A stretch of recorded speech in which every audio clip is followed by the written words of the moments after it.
Hello.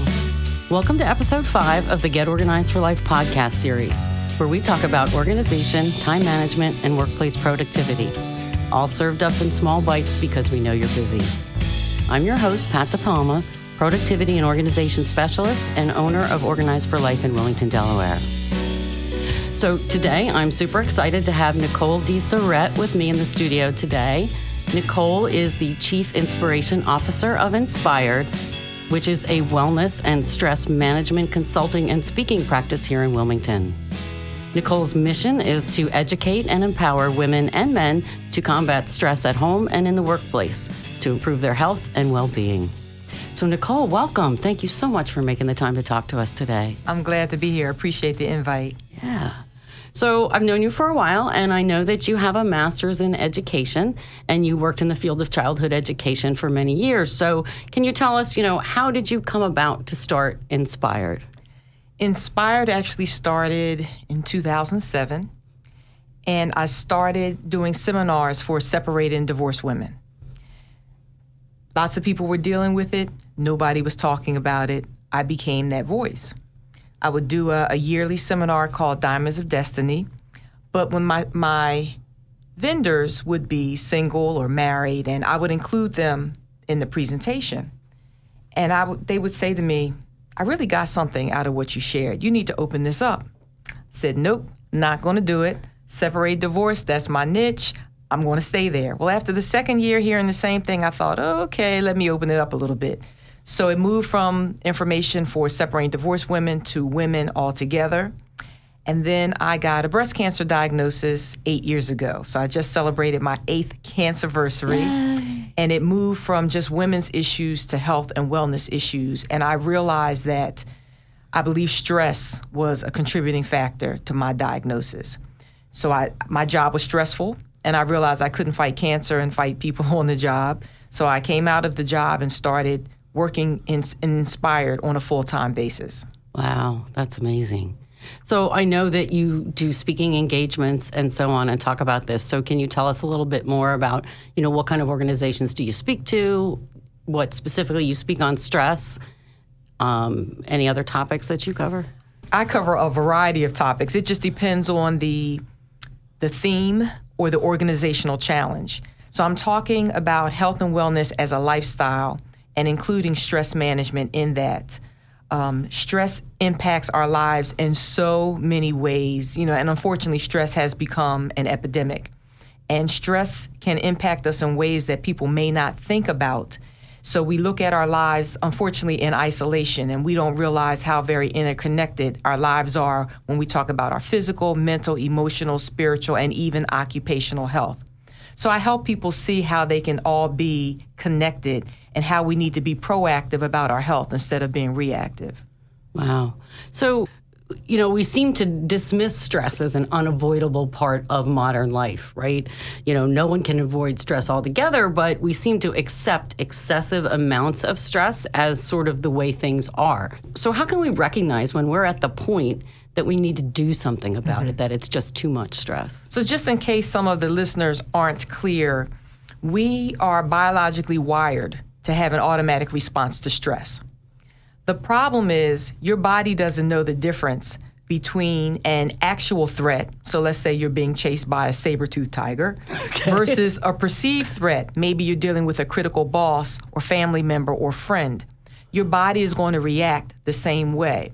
So because we possess these automatic responses, that's actually a good thing, because if a car is coming, you need to respond and jump out of the way. If you're watching a scary movie and somebody jumps out and you jump, that's a good response. The problem is chronic stress. That stress that's ongoing, where you're feeling stressed out, overworked. It leaves your body running in high gear for days and maybe weeks. That's where stress gets to be problematic. And stress can show up in many ways. So physically, it could be headaches. Sometimes I talk to people and they say, yeah, I got a headache. Tell me more about that headache. Well, it starts at 9:05 when I walk through the office door, and it ends at 5:05 when I get to my car. And that's just not a regular headache. For other people, it can show up emotionally, so that they are irritable, they are anxious, they snap at people. Other people can have mental issues. Stress can show up in terms of confusion, difficulty concentrating, different ways. It's also impacting our sleep. If you have a stressful event early in the day, some people are still rehearsing what happened at 9 o'clock, and now they're tossing and turning because they can't shut their minds off. So stress has been shown by studies to be linked to chronic health conditions such as depression, diabetes, anxiety, obesity, and even cancer. Obesity? Yes. Because we stress eat? We are stress eating. That's one of the things. And so I help people with strategies that are easy to remember and easy to implement and that you can fit into your day. And when I talk about being proactive, if you know that you're a stress eater, then you need to get rid of the cookies or the chips or whatever your vice is and have some healthier alternatives, not only in your home, but maybe in your office desk, because we deal with stressors on the job. Right. And I know that workplace stress is real, and the occupational stress and health of employees can negatively contribute to the economic health of businesses. So we really need to do something about that. And in my research and in my travels talking to other people, what I found is that, workplace wellness tends to be a buzzword. But I believe in black and white, in a binder on somebody's shelf, and it's not existing in the day-to-day experiences of employees. So how can we turn that around? Right. So you go into corporations and you give talks and you give presentations to try to make it more real in that corporation as opposed to a binder on a shelf? Absolutely. And sometimes, for example, a team manager may not realize how stress is impacting their group. So the group is a smaller component of the whole picture. So if the teams are stronger, then the company can be stronger. So in addition to the presentations that I do, I'm also available for one-on-one and small group consultations and looking to branch out into some online work. And online work. That's a big deal. It's just the teacher in me. And I'm also very heavily involved in the cancer community in Delaware because, again, I believe that my breast cancer diagnosis was very much influenced by the amount of stress that I was dealing with. And not just stress at my job at the time, but stress over the years. I was a caregiver for my elderly mother. And, at the time, I thought that I was managing my stress. But now in hindsight, I just think I was really busy. Well, that's what we think, right? We think we're managing it. We think, well, this is just the way life is today. And, I'm good. I'm fine. I'm busy, but I'm dealing. So what I think I'm hearing you say is that it kind of piles up over time, too, right? So the longer you're stressed, the more the reaction is going to be. Right. And that piling up, as you referenced, that chronic stress is actually, stress is killing us. That's the bottom line. Yeah. It is. And with my background in education, I'm not only concerned about current generations, I'm concerned about future generations, because if we as adults don't know how to manage our stress, we can't pass those stress management techniques to our children and our grandchildren. And so what I foresee is that we're going to have more generations of children that when you step on their foot, they want to take out a gun and take you out. Oh, my God. Because they don't know what else to do. They have no coping skills? No, they don't. And I know that life is stressful, but sometimes children are privy to more information than they need to be. Sometimes I can remember years ago listening to KYW, and they were doing some type of coat giveaway, and they were doing an interview. And one of the children, I want to say it was a boy, I want to say he was about 10 or 11 years old, and they said, well, what do you think about the new coats that, we were giving to you and your brothers and sisters? And he's like, I'm just so glad that, not only to have a coat, but that my mom doesn't have to worry about where she's going to get money to buy our coats. And I'm thinking, why is that even a concern of a child? That's what I mean. Sometimes we give our children too much information, and that's starting to stress them out. Our teenagers are being stressed out with technology. The rule in the house may be you go to bed and you turn your cell phone off. Those cell phones aren't off. And so everything is so real time in 2019. They're online and they see, hey, there's a party down the street. What? Party down the street? I didn't get invited to the party. They're at the party. I'm here in my bed. Oh, that means people don't like me. And so all of the things that children are thinking about are stressing them out. And, with violence today, they have a good reason to be stressed out, when our children aren't necessarily safe in school. I'm always grateful, and I think about this a lot, that I raised my children are grown, and that I raised them in an era before everybody had one of these darn phones in their pockets and had access, or pretty much unfettered access to all these pretty terrible things out there, right? I mean, there's great information out there. I mean, where would we be without Google anymore? If you have a question, all you do is Google Ask it. Google. Yeah, get it. I don't know where we got our answers before, right? But the flip side of that is, all this pressure on social media with these kids. They say I'm not pretty. They say I'm ugly, especially with the girls, and all of this. And I'm always grateful that absolutely, I didn't have to raise my children in that. Right. And I look at now, and now that my children are getting married, they're going to have to raise their kids, if they have them, in that kind of environment. And I don't know how you fight that battle. Yeah. Right. I mean, you can't just completely opt out, unfortunately. Right. And the truth of the matter, Pat, is, we can't control what we can't control. Stress is not only situations, but it's people. Right. There are people in our circles that are stressing us out. And I tell my audiences, I'm not saying that you need to stop loving people, but perhaps you just need to love them from a distance. And especially when we talk about our health and our wellness, the bottom line is our health is our wealth. As we talk about stress and its connection to chronic health conditions, could you run a multi-million-dollar business from a hospital bed? Yeah, perhaps you could. But my question is, do you want to? Right. So let's do what we need to do to take care of our health, and stress management has to be a component of that. So in my work, I see a lot of people who are stressed out by the burden of too much, right? Too much to do. Their to-do list is too long, too much information to process, too much paper, too much stuff, all of that. So that's obviously a cause of stress. And from where I stand, right, addressing the root cause of that is how you deal with that, right? You need to reduce the too much to a manageable level, the right level for you. And that alone is going to reduce your stress. But obviously, there are other causes of stress that might not be that straightforward to address the root cause. So I guess that's where those coping skills come into play. If you're sick with a disease, obviously you want to get rid of the disease. That's treating the root cause, but it's not going to happen instantaneously, and it might not happen to the level we would all desire. So is that the kind of thing that you talk about? How to manage that kind of stress on a more of a stress management than a stress elimination kind of level. Right, yeah. I'm not sure we'll ever get to an elimination level, but definitely the management. And there are things that you can do on the spot.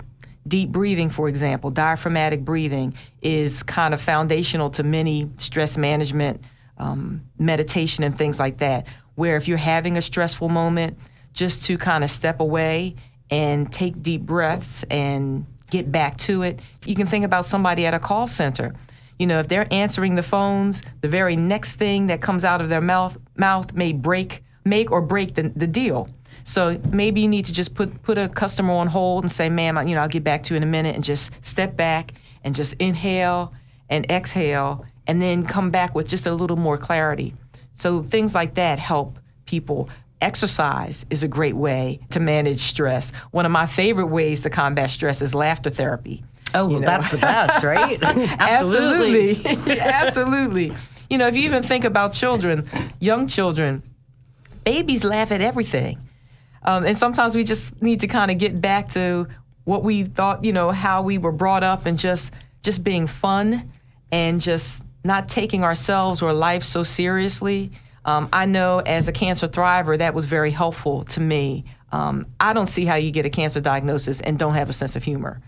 Because laughing certainly beats crying any given day. Yeah. So I know you just had fairly recently a comedy event. It's an annual event, is that right? Yes, yes. For that. This was year 4. It's called Cocktails and Comedy.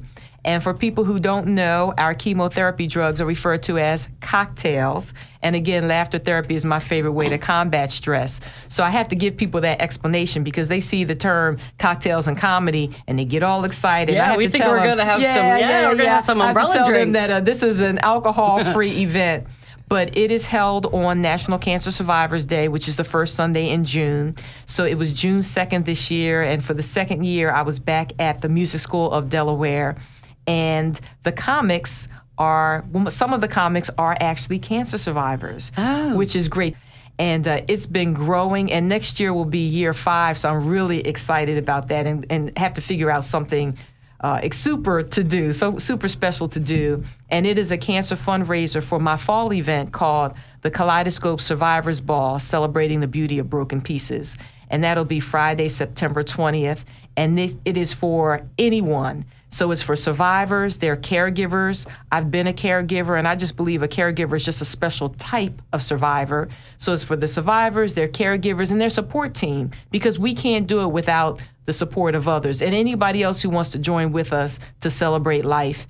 And at this event, I will also recognize a few women who are trailblazers in Delaware's cancer community and will make donations to their nonprofit organizations. That's awesome. And that was what date again? It is Friday, September 20th. It will be at the Doubletree on Concord Pike in Wilmington. I don't have all of the information out right now because it is July 8th. So people are very much into summer mode. They're not thinking about a late September event. And so everything will be available in August. Unless it's a wedding, right. And you are the mother of the bride and groom. That is correct. The bride and the groom, right. So bride first. Right, bride first. Yes. I guess we can't emphasize enough how much stress will affect our health and how you can put it off, but if you don't do something about it, the odds of you having some sort of what's the word I want? Some sort of consequence, some sort of perhaps an illness or a breakdown of some kind. You have to figure out how to deal with that particular stress for you. Right. And what is stressful to one person is not necessarily stressful to another person. And actually, what stresses you out today may not stress you out in 2 months.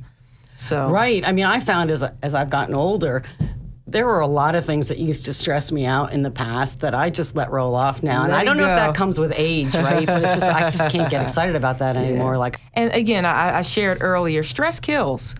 And, if you think about road rage and things like that, if people would just kind of inhale, exhale. Right. And if you're running late, you'll get there.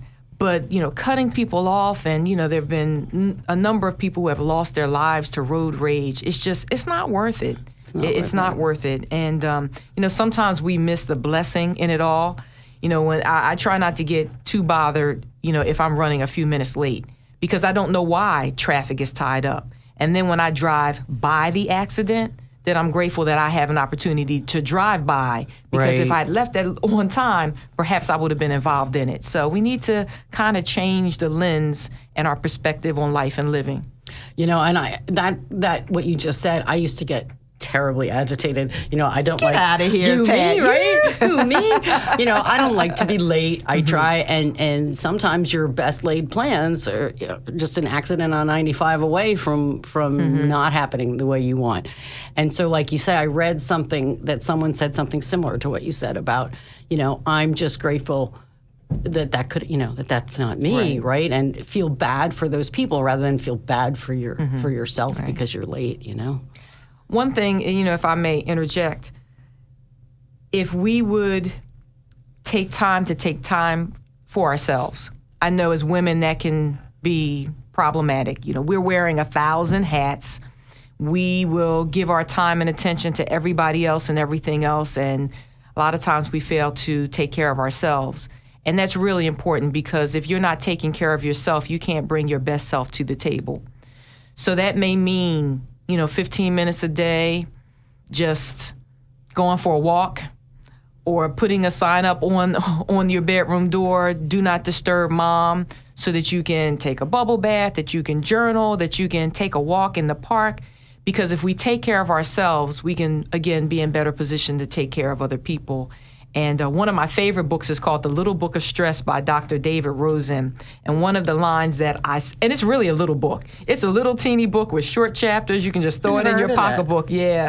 And one of the things that he says that I really hold on to and I share with my audiences is that when we think about taking care of ourselves, not to think me first or me only to think me too. Keep ourselves in the equation. And so I ask people, when you look at your time, make sure you look at the me in your time, because time is spelled Time. Yeah, okay. I gotta have me in my time. Like that.